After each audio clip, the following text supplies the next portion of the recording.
President Donald Trump on Monday doubled down on his assertion that the injuries suffered by U.S. troops during an Iranian missile attack on U.S. forces are not very serious. Retaliating for the death of Maj. General Qasem Soleimani at the hands of the U.S. military, Iran fired over a dozen ballistic missiles at U.S. and coalition forces in Iraq in early January. In the immediate aftermath, the president announced that no Americans were harmed and moved to de-escalate tensions.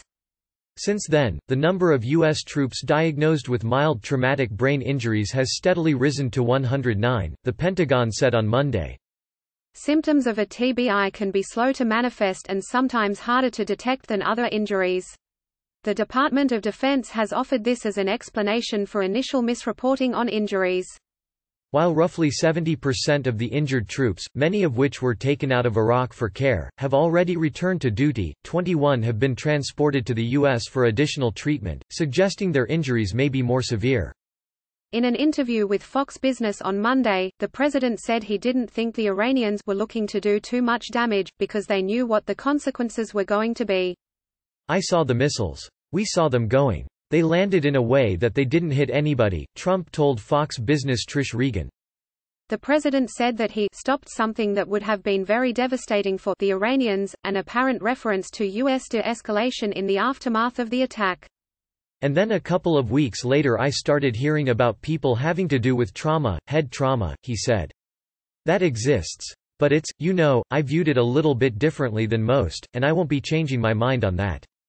Toward the end of January, when the number of troops who had been diagnosed with mild TBIs had increased, Trump told reporters that the injuries were not very serious. "I heard that they had headaches and a couple of other things, but I would say and I can report that it's not very serious," he told reporters in Davos, Switzerland.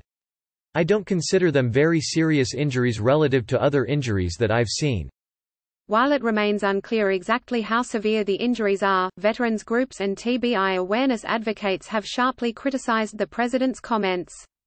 The Veterans of Foreign Wars said in a statement in January that it expects an apology from the president to our servicemen and women for his misguided remarks.